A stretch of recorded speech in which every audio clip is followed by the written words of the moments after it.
Hello there, welcome to my review of the Rockford Files, Season 3, Episode 17, Just Another Polish Wedding. Written by Stephen Cannell and Roy Huggins and directed by William Wyatt. The episode begins with a man approaching a foreman digging at a plot of land, asking about the former owner of the land who's died, having left money hidden there.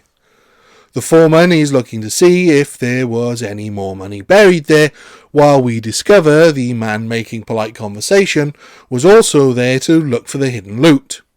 This is an intriguing beginning, teasing us with just enough information to get us on the hook.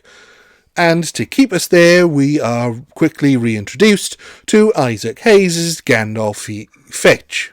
I got a rep in that joint. I ain't gonna take that kind of lip off some Beverly Hills hunky, so I let fly. Much more at peace with Jim than in his last episode, although still just as tough with the rest of the world. Fed up with his bouncing job not being violent enough, Gandhi wants to be Jim's partner, which Jim knows will cause him more problems than it solves. Jim takes Gandhi on a client meet with him on his way to dropping Gandhi off, and it turns out to be the foreman from the opening, who actually works for the county. He wants Jim to track down the brother of the deceased to claim the inheritance. To get Gandhi off his back, he offers to set him up to work for one of his PI friends. In this case, it's a returning Lou Gossett Jr. as Marcus Hayes. It's pretty clear from this meet cute that Gandhi was an early prototype for Cannell's later creation, B.A. Baracus. Look, I said I ain't wearing no tie. You trying to make me, you and me gonna spread some tables all over this place. And he certainly has the bad attitude down pat. What might not be as clear is that this is also a backdoor pilot for a spin-off series that sadly didn't go anywhere, about Gandhi and Gabby, as Gandhi calls him's partnership. A backdoor pilot is where characters intended for their own show are introduced in an entirely different show and take the lead there, meaning that this episode is going to be Rockford Light. But the chemistry between all three actors means it shouldn't detract from the episode. I don't like him. I felt, Mark, that you and Gandhi would really make an interesting team, you know? Gabby takes Gandhi with him on a case, managing to stiff Jim on his food bill. You called. You said you were going to pay for his birthday lunch. With no intention of taking on a partner, Gandhi convinces Gabby to change his mind, and Gabby convinces Gandhi to help him steal Jim's case. He's scuffing around working for the county. Really?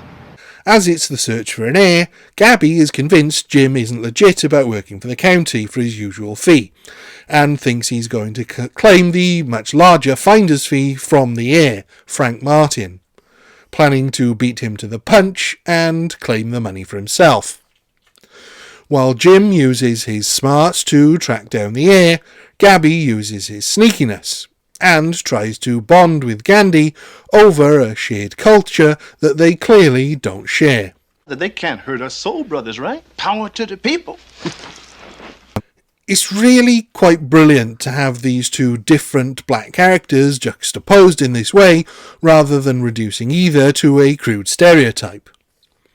Ex-con Gandhi is short-tempered and tough, but ultimately honest, while the smooth-talking Gabby is a risk-averse former parole officer and as crooked as they come. The differences in their values and characters is shown none more clearly than when they think they've found one of the dead man's old haunts, only to discover it is now something very different, a Nazi social club. Gabby quickly tries to weasel his way out of the place without getting killed, while standing in front of a picture of the Führer. Gandhi has no qualms in beating the living hell out of every single one of them.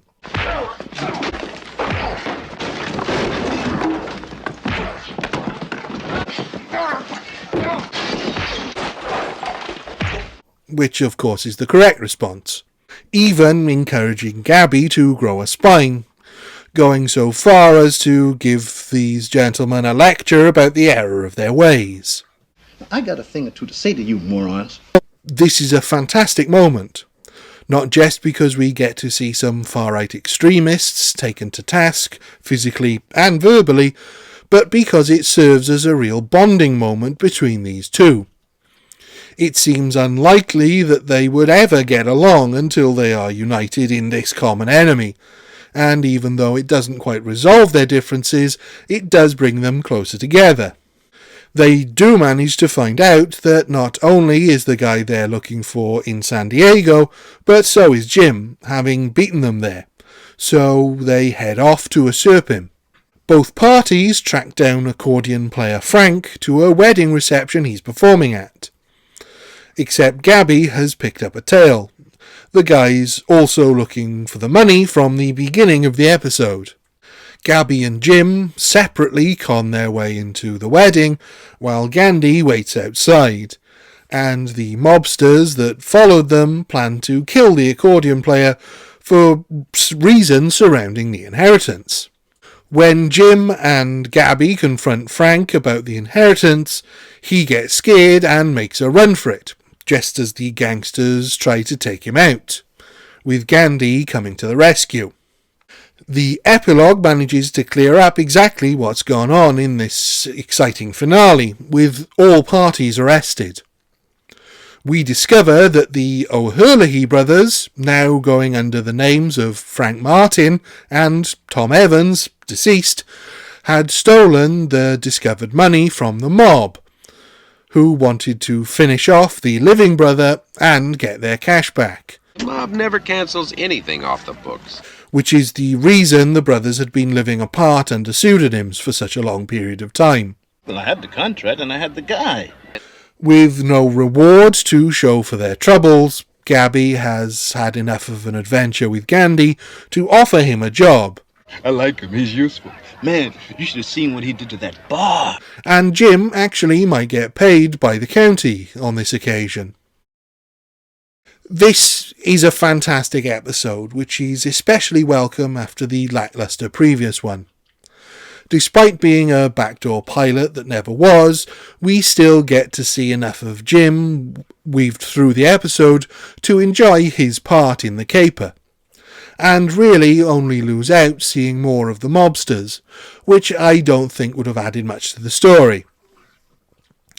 The way the show further fleshes out two returning characters, establishing their differences and their moral values, is concisely but brilliantly done, and it's great to see two black characters share so much screen time in a compelling story that gives them agency at a time when this was very rare in primetime TV, and still doesn't happen much now without complaints from certain sections of the audience. These are the rough, tough, right-wing National Socialists we keep reading about. Not to mention, it's a lot of fun watching them fight fascists and see how much of a kick the normally wimpy Gabby gets out of it, cracking the facade of his pseudo-intellectual persona to have a little fun with Gandhi. You were right about Gandhi here. I like him. He's useful. Despite the reduction in screen time for Jim, this is still a brilliant episode, and so is easily a 5 out of 5 for me. Thank you. Goodbye.